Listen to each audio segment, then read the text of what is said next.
Hello friend, good morning. कैसे हो आप सभी? होप कि सभी ठीक हो। All you are doing well. Study भी आप लोगों की अच्छी चल रही होगी।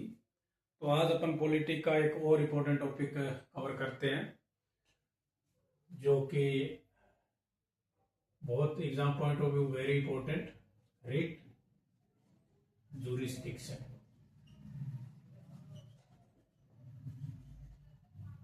Of high court and supreme court. Writ क्या होती है? Writ jurisdiction of high court, supreme court, ये बहुत ही इंपॉर्टेंट टॉपिक है। थोड़ा सा ना इसकी लैंग्वेज बड़ी टफ है, बुक के अंदर जो दी हुई है, अंडरस्टैंडिंग में टफ है। तो अपन जो बच्चे हैं, अपन का क्या कोशिश रहता है कि अपन इजी इजी टॉपिक्स कवर करते हैं और अपने मन को तसल्ली देते हैं कि हाँ, मैंने ये टॉपिक कवर कर लिया, ये टॉपिक कवर कर लिया। और जैसे ये रिट वाले हैं, फंडामेंटल राइट्स हैं, डीपीएसपी है, जो कि बहुत ज़्यादा इम्पोर्टेंट है। इनको अपन ऊपर ऊपर से कवर तो कर लेते हैं इन सारे टॉपिक को, पर डिटेल में नहीं जाते हैं, इनको याद नहीं करना चाहते। पर अपन क्या कोशिश करते हैं कि जो टॉपिक थोड़ा सा सब्जेक्टिव है, जो चैप्टर इजी है, थोड़ा इंटरेस्टिंग है, वो अपन कवर करके पूरी बुक कवर कर देते हैं कि ठीक है, अपन ने कर ली। बट एग्जाम के अंदर जो है ना, ऐसे टॉपिक ही आते हैं जो बोरिंग होते हैं, जिनको याद रखना थोड़ा टफ होता है। एग्जामिनर को ही पता है भी बच्चा क्या है, इस टॉपिक को अवॉइड करेगा। आप लोगों ने भी रीट जब भी पढ़ा होगा, रीट को आपने अवॉइड किया होगा, क्योंकि ये थोड़ा सा टफ है, लेंथी लगता है। पर अपन यहाँ पे बहुत ही इजी तरीके से जो एग्जाम के अंदर इंपॉर्टेंट है वो अपन याद करेंगे। ठीक है जी। तो आज के इस लेक्चर के अंदर अपन कवर करते हैं writ jurisdiction of high court and supreme court. Writ का सिंपल मीनिंग होता है स्टे, और किसी चीज के ऊपर रोक लगा देना।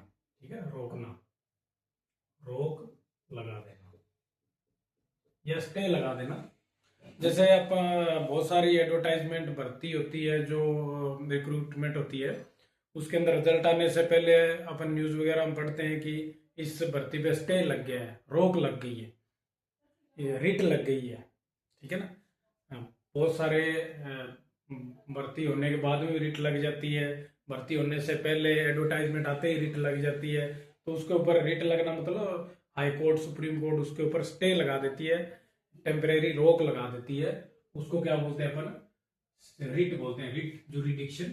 ठीक है, रिट जो है स्टे, रोक। सिंपल मीनिंग याद रखना है, रिट का मतलब स्टे लगाना या रोक लगाना।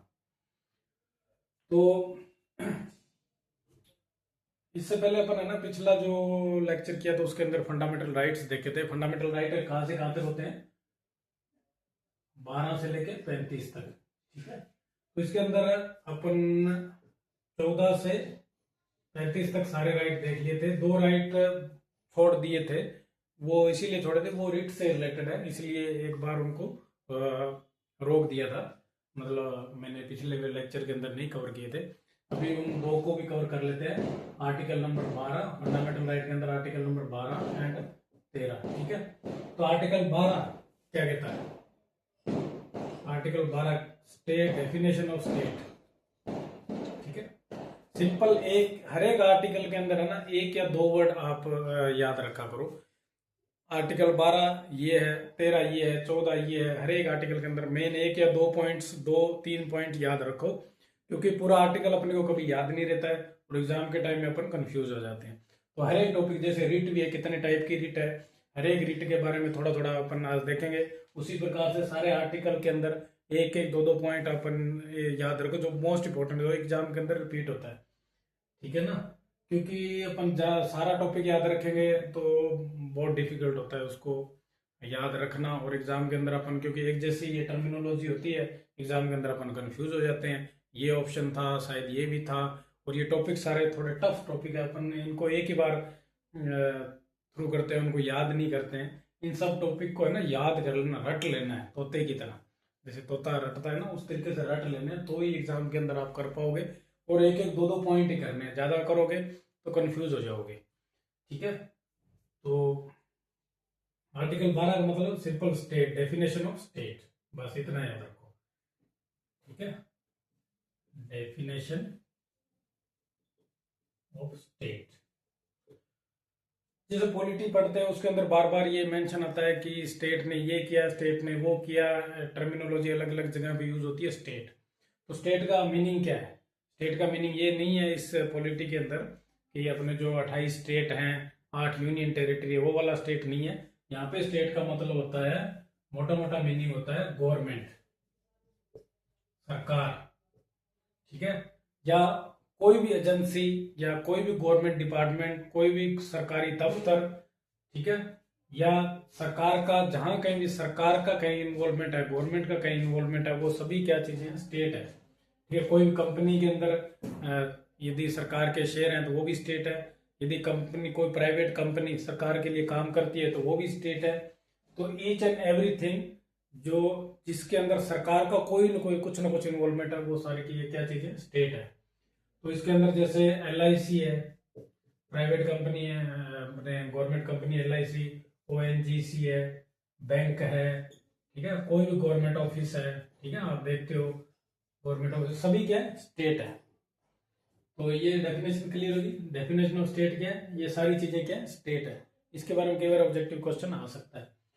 तो नेक्स्ट सिंपल याद हो गया आप लोगों को, याद रखना 12, आर्टिकल नंबर 12 मतलब स्टेट। स्टेट का मतलब क्या होता है? जहां पे गवर्नमेंट का इन्वॉल्वमेंट होता है, बस ये रट लो। उसके बाद आर्टिकल नंबर 13, उसके अंदर एक वर्ड याद रखना आप, जुडिशियल रिव्यू, ठीक है। आर्टिकल 13 के अंदर क्या है? Judicial review. इसके अंदर क्या होता है? जैसे गवर्नमेंट ने, पार्लियामेंट ने, स्टेट लेजिस्लेचर ने कोई भी कानून बना दिया, यदि वो कानून फंडामेंटल राइट, आर्टिकल 12 से 35 के अंदर जो फंडामेंटल राइट दिए गए हैं, यदि वो कानून फंडामेंटल राइट को वायलेट करता है, फंडामेंटल राइट किसी का हनन करता है या फंडामेंटल राइट लेने की कोशिश करता है वो कानून, तो सुप्रीम कोर्ट, हाई कोर्ट उस कानून को रद्द कर देती है, वॉइड कर देती है, नल कर देती है, ठीक है। उसी को बोलते हैं जुडिशियल रिव्यू। तो सुप्रीम कोर्ट, हाई कोर्ट के पास पावर क्या है कि कोई भी कानून बने, वो यदि फंडामेंटल राइट को अफेक्ट करता है तो उसका रिव्यू करती है सुप्रीम कोर्ट, हाई कोर्ट, और यदि वो फंडामेंटल राइट का वायलेट करती है तो उस कानून को रद्द कर देती है। उसी को क्या बोलते हैं? Judicial review. तो इसके अंदर जुडिशियल रिव्यू क्या होता है? हाई कोर्ट का जुडिशियल रिव्यू होता है अंडर आर्टिकल 226, और सुप्रीम कोर्ट का जुडिशियल रिव्यू होता है अंडर आर्टिकल 32। आर्टिकल 32 अपन ने पिछले लेक्चर में देखा था, जुडिशियल रिमेंडिंग। ये अपने आप में एक फंडामेंटल राइट है। इसके अंदर कोई भी फंडामेंटल राइट यदि वायलेट होता है तो कोई भी पर्सन उसके सुप्रीम कोर्ट के पास जा सकता है और सुप्रीम कोर्ट उसको वो राइट है वो दिलाएगी, ठीक है। तो अपन थोड़ा सा इनको डिटेल में देखते हैं। Writ jurisdiction of supreme court and high court, उसमें क्या डिफरेंस है, ठीक है, मोटा मोटा, ठीक है। Writ jurisdiction of supreme court, high court, ठीक है। ये थोड़ा 1-2 पॉइंट अपन देखते हैं, एग्जाम में आ जाते हैं। तो सुप्रीम कोर्ट क्या है? कौन से आर्टिकल के अंदर? अंडर आर्टिकल 30 के अंदर, ठीक है ना, रिट इशू करती है। और हाई कोर्ट अंडर आर्टिकल 226 के अंदर रिट इशू करती है। Supreme court only fundamental right, ठीक है, यहाँ पे वर्ड लगा रहा हूं मैं, ओनली फंडामेंटल राइट के लिए रिट इशू करती है, ठीक है, ठीक है। हाई कोर्ट क्या है? Fundamental right plus ordinary right या लीगल राइट है या कुछ ऑर्डिनरी राइट है, सभी के लिए रिट इशू कर सकती है, ठीक है। तो सुप्रीम कोर्ट की जो पावर है रिट जारी करने की, पावर ऑफ सुप्रीम कोर्ट, ठीक है, to issue writ is more than high court, ठीक है। सॉरी, आई एम सॉरी, मैं उल्टा बोल दिया। जो पावर ऑफ हाई कोर्ट है ना, हाई कोर्ट की जो पावर है रिट जारी करने की, वो सुप्रीम कोर्ट से ज्यादा है, ठीक है। Supreme court fundamental rights plus legal right या कोई भी ऑर्डिनरी राइट है उसके लिए रिट जारी कर सकती है, और जो हाई कोर्ट है वो ओनली फंडामेंटल राइट के लिए रिट जारी कर सकती है, ठीक है। तो ये आपको याद रखना है, ये डिफरेंशिएट इसमें कंफ्यूज करने की कोशिश करते हैं, जैसे मैं भी कंफ्यूज हो गया था। Supreme court only fundamental right under article 32, high court fundamental right, other legal right under article 226। ठीक है, तो आर्टिकल 32 क्या है, अपने आप में फंडामेंटल राइट है, इसीलिए सुप्रीम कोर्ट को क्या है, कंपल्सरी होता है, ठीक है ना, कंपल्सरी होता है टू इशू ए रिट। ठीक है, यदि कोई पर्सन सुप्रीम कोर्ट में जाए और बोले कि मेरा फंडामेंटल राइट वायलेट हो रहा है, तो सुप्रीम कोर्ट को ये कंपल्सरी है कि वो रिट जारी करना ही पड़ेगा। ठीक है, क्योंकि ये अपने संविधान में लिखा हुआ है। पर हाईकोर्ट के अंदर ये कंपल्सरी नहीं है, इनकी मर्जी है। हाईकोर्ट रिट जारी कर भी सकती है, डिनाई भी कर सकती है, तो it's depend on high court. तो यहाँ पे भी इसकी क्या, हाई कोर्ट की क्या पावर ज्यादा है, यहाँ पे हाई कोर्ट खुद डिसाइड कर सकती है कि मेरे को रिट जारी करना है या नहीं करना। इसके अंदर सुप्रीम कोर्ट को रिट जारी करना ही पड़ेगा। ठीक है, ये 2-3 डिफरेंस है, इतने याद रखने हैं आपको। ठीक है, ठीक है, तो यहाँ पे कंपल्सरी है, यहाँ पे आप लिख सकते हो ऑप्शनल है हाई कोर्ट के लिए। हाई कोर्ट रिट जारी करे नहीं करे, it's depend on high court. ठीक है जी, उसके बाद अपन देखते हैं रिट कितने टाइप की होती है, कौन कौन सी रिट है, उनका क्या मीनिंग है। बुक के अंदर तो बहुत सारी डिटेल दी हुई है, उतनी डिटेल ना तो अपन को समझ में आती है, ना ही वो याद रहती है, ना ही अपन एग्जाम के अंदर मार्क कर पाते हैं राइट मीनिंग। तो यहाँ पे बहुत ही बेसिक जो मीनिंग है वो अपन याद करेंगे। जैसे कोई वीडियो आप और भी वीडियो देखो यूट्यूब पे, बहुत सारे रिट से रिलेटेड वीडियोस हैं, उनके अंदर वो पीपीटी बना के ले आते हैं, एक पीपीटी के अंदर एक रिट लिख लेंगे, बहुत सारा मटेरियल बता देंगे। वो बताना भी इजी होता है, एक्सप्लेन करना भी इजी होता है, और आपको भी सुनने में अच्छा लगेगा कि यार हाँ यार इस रिट के बारे में तो बहुत सारी नॉलेज देती है, और कुछ एक्स्ट्रा बातें बोल देते हैं जो एग्जाम के लिए इंपॉर्टेंट नहीं होती पर सुनने में अच्छी लगती है।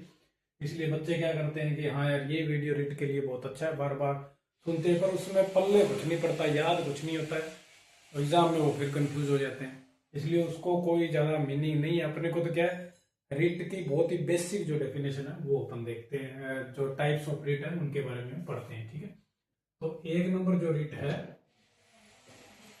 एक नंबर जो रिट है वो है हार्बियस कॉर्पस। ठीक है, हार्बियस कॉर्पस, इसका सिंपल मीनिंग होता है डिटेंशन। ठीक है, डिटेंशन या किसी बंदे को अरेस्ट कर लिया, डिटेन कर लिया। ठीक है, तो हार्बियस कॉर्पस डिटेंशन, कोई भी कोर्ट, अपन इसके अंदर देखें, कोई भी कोर्ट किसी भी अथॉरिटी को, अथॉरिटी या पर्सन को ये रिट इशू करती है if they have detained any person. ठीक है, किसी भी अथॉरिटी या पर्सन ने किसी पर्सन को डिटेन कर रखा है, अरेस्ट कर रखा है, तो हाई कोर्ट, सुप्रीम कोर्ट क्या करेगी, अथॉरिटी को, पर्सन को रिट जारी करेगी। ठीक है, और भाई आप लोगों ने क्यों डिटेन कर रखा है, ठीक है, और उसको इंक्वायरी करेगी, inquiry the legality of detention. ठीक है, इफ इट फाउंड इलीगल, ठीक है, if it found illegal, then high court, supreme court will order them to release a person, ठीक है, to produce a body। मतलब सिंपल सा यही है कि जो कोर्ट है वो किसको रिट जारी करेगी, किसी भी अथॉरिटी पर्सन को। यदि उन्होंने किसी को डिटेन कर रखा है तो कोर्ट उसकी इंक्वायरी करेगी, डिटेंशन का कारण देखेगी। यदि वो इलीगल रीजन है जो, तो उसको क्या करेगी, कोर्ट बोलेगी उसको रिलीव करो, बंदे को इमीडिएटली रिलीव करो। बस इसका मतलब क्या है, हार्बियस कॉर्पस का मीनिंग क्या है, डिटेंशन। और कोर्ट किसी भी पर्सन, किसके खिलाफ इशू करे, कोई भी अथॉरिटी और पर्सन के खिलाफ जिन्होंने किसी को डिटेन कर रखा है, अरेस्ट कर रखा है, यदि वो इलीगल अरेस्ट या डिटेन है तो उसको इमीडिएटली रिलीव करो। ये सिंपल सा मीनिंग अपने को याद रखना है, हार्बियस कॉर्पस मतलब डिटेंशन। ठीक है, दूसरी जो सेकंड रिट है वो है मेंडामूस। ठीक है, मेंडामूस का मतलब क्या होता है, ऑफिशियल ड्यूटी। ठीक है। तो ये जो है हाई कोर्ट या सुप्रीम कोर्ट इश्यू करती है किसी भी अथॉरिटी को, ठीक है। कोई लोअर कोर्ट है, ठीक है, कोई जुडिशियल, क्वासी जुडिशियल ट्राइब्यूनल, कोई भी ऑफिस, गवर्नमेंट ऑफिस है, उनको इशू करती है। कोई भी मतलब लोअर कोर्ट है, जुडिशियल बॉडी है, कौन सी जुडिशियल बॉडी है, कोई ट्राइब्यूनल है, कोई भी ऑफिस है, उनके खिलाफ जो है कोर्ट इशू करती है यदि वो डिनाई करते हैं ऑफिशियल ड्यूटी। यदि कोई ऑफिस नहीं करता है जो उनकी करनी चाहिए, जो सरकारी ड्यूटी है, वो यदि नहीं करते हैं तो कोर्ट जारी कर देती है कि भैया आप अपनी ऑफिशियल ड्यूटी करो, ठीक है। तो ये किसके ऑफिशियल ड्यूटी, मैंडामोस मतलब ऑफिशियल ड्यूटी। यदि कोई पर्सन डिनाई करता है, एनीवन डिनाई, ठीक है, डिनाई दी ऑफिशियल ड्यूटी, तो ये रिट जारी होती है। तो ये, और किसके खिलाफ नहीं करनी है रिट जारी, ये याद रखना, जिसके खिलाफ रिट जारी नहीं कर सकते हैं, जैसे प्रेसिडेंट है, गवर्नर ऑफ स्टेट है, कोई प्राइवेट पर्सन है, ठीक है, चीफ जस्टिस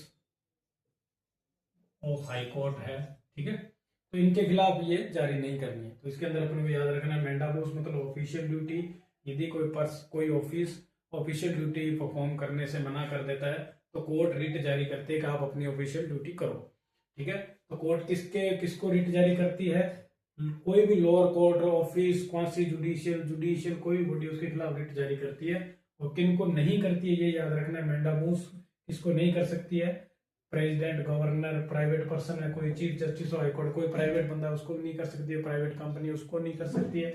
और इनको ये चार याद रखना, आप इनको नहीं कर सकते। यही ऑप्शन के अंदर वहां पे आते हैं कि मैंडामोस जो है रिट है, जो मैंडामोस है वो किसके खिलाफ जारी कर सकते हैं, या तो ये आ जाएगा या नहीं कर सकते ये आ जाएगा। ये बस दो लाइनें ये याद रखनी है, और एक इसका मीनिंग ऑफिशियल ड्यूटी। बस ऐसे हार्बियस कॉर्पोरस कोई भी पर्सन किसी के खिलाफ कर सकते हैं, इसमें नहीं करने वाली कोई बात नहीं है ऐसा, ठीक है। थर्ड नंबर पे जो है वो है प्रोहिबिशन। प्रोहिबिशन का जो रिट के अंदर मीनिंग है, टू प्रिवेंट एक्सेस जुरिस्डिक्शन, ठीक है, टू प्रिवेंट एक्सेस जुरिस्डिक्शन। यदि कोई भी जुडिशियल बॉडी या कौन सी जुडिशियल बॉडी, ठीक है ना, हाई कोर्ट, सुप्रीम कोर्ट, कोई भी जुडिशियल या कौन सी जुडिशियल बॉडी होती है, या कोई ट्राइब्यूनल है, मतलब जुडिशियरी से रिलेटेड कोई भी है, जुडिशियल, कौन सी जुडिशियल ट्राइब्यूनल है, उनके खिलाफ ये रिट जारी होती है to prevent the excess jurisdiction. कोई यदि अपने अधिकार क्षेत्र से बाहर कोई जुरिडिक्शन कर रहा है तो उसको रोकने के लिए। बस सिंपल है, टू प्रिवेंट एक्सेस जुरिडिक्शन किसके खिलाफ, जुडिशियल, कौन सी जुडिशियल ट्राइब्यूनल, बस उसके अलावा कुछ भी आ जाए ऑप्शन के अंदर, अपने को याद है यहाँ इनके खिलाफ कर सकते हैं, कोई भी ऑप्शन हो, अदर ऑप्शन है तो वो अपन को क्या नहीं होगा, और ये ऑप्शन अपन सेलेक्ट कर लेंगे। बस इतना याद रखना है। प्रोहिबिशन का मतलब प्रिवेंट एक्सेस जुरिडिक्शन, और जो जुडिशियल, कौन सी जुडिशियल और ट्राइब्यूनल, इनके खिलाफ अपन जो हाई कोर्ट है या सुप्रीम कोर्ट है रिट जारी कर सकती है, उनको to prevent the excess jurisdiction, ज्यादा जुरिडिक्शन, अपने अधिकार क्षेत्र से ज्यादा जुरिडिक्शन उनको नहीं करना है, ठीक है। तो ये तीन होगी। फोर्थ जो है, टोटल 5 है, ज्यादा नहीं है, टेंशन नहीं लेनी है, पता नहीं कितनी है, 5 है, 5 को बस रख लेना है, तोते की तरह याद रखना है, ये 2-2, 3-3 पॉइंट। इससे ज्यादा कुछ आया वहां पे तो अपन ऑप्शन देख के इलिमिनेट कर देंगे, ये तो नहीं था, ये नहीं था, ये नहीं था, तो इजीली आप जो है करेक्ट आंसर मार्क करके आओगे। तो 4 नंबर है वो है सर्च्योरी,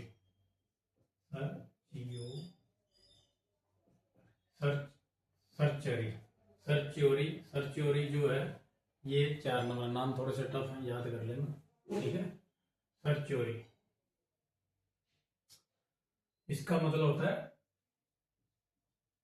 ट्रांसफर दी जुरिस्डिक्शन, ठीक है। ट्रांसफर दी जुरिडिक्शन, जैसे हाई कोर्ट सुप्रीम कोर्ट इसको इशू करेगी, कोई भी लोअर कोर्ट है, ठीक है, जुडिशियल या क्वासी जुडिशियल बॉडी होती है। कौन सी जुडिशियल बॉडी कौन सी होती है? जिन बॉडी के अंदर जुडिशियल एडमिनिस्ट्रेटिव पावर भी होती है, जुडिशियल पावर भी होती है, जो एज ए न्याय भी करते हैं, उनको कौन सी जुडिशियल बॉडी बोलते हैं, या ट्राइब्यूनल। ट्राइब्यूनल और एडमिनिस्ट्रेटिव बॉडी,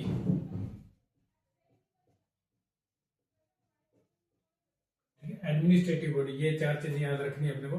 और लोअर कोर्ट को चलो आप ये जुडिशियल के अंदर ही आ जाता है, कोई भी जुडिशियल बॉडी होती है वो लोअर कोर्ट ही होती है, ठीक है। इतना याद रखना आप, जुडिशियल बॉडी, कौन सी जुडिशियल बॉडी, ट्राइब्यूनल और एडमिनिस्ट्रेटिव बॉडी। पिछली जो थी उसके अंदर क्या था, प्रोहिबिशन के अंदर एडमिनिस्ट्रेटिव बॉडी नहीं थी, इसके अंदर एक एडमिनिस्ट्रेटिव बॉडी भी है।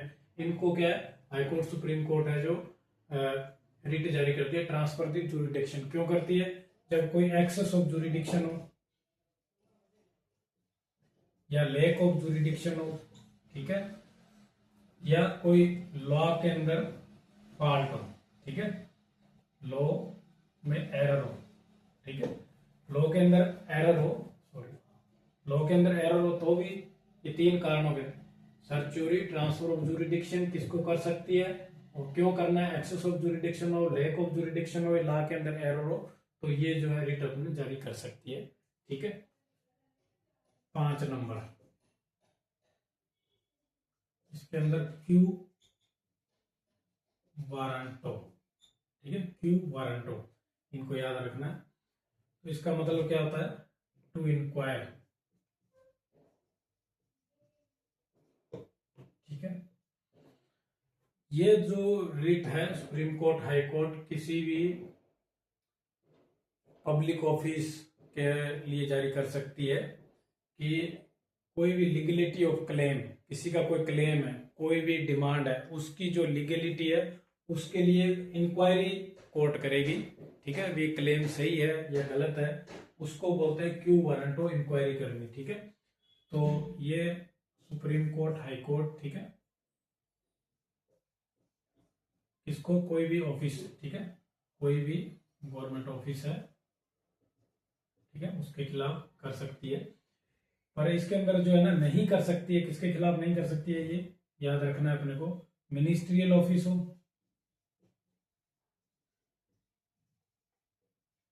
और प्राइवेट पर्सन, बस ये दो याद रखना है। मिनिस्ट्रियल ऑफिस प्राइवेट पर्सन के खिलाफ नहीं कर सकते हैं, बाकी कोई भी गवर्नमेंट ऑफिस है उसके खिलाफ क्यू वारंटो है जो रिट जारी कर सकते हैं कि इंक्वायरी के मतलब इंक्वायरी कर सकती है, कोई भी किसी का लीगलिटी टू क्लेम, ठीक है, किसी का लीगल जो क्लेम है, लीगलिटी ऑफ क्लेम, उसकी इंक्वायरी कर सकती है। किसी का क्लेम लीगल है नहीं है, क्लेम मतलब कोई डिमांड है या उनका कोई पक्ष रखा है, खुद का जो कोई है मैटर है, उसकी जो क्लेम है वो लीगल है कि नहीं है, उसकी इंक्वायरी कर सकती है। ये रिट जो जारी करती है गवर्नमेंट ऑफिस, किसी भी ऑफिस के खिलाफ कर सकती है।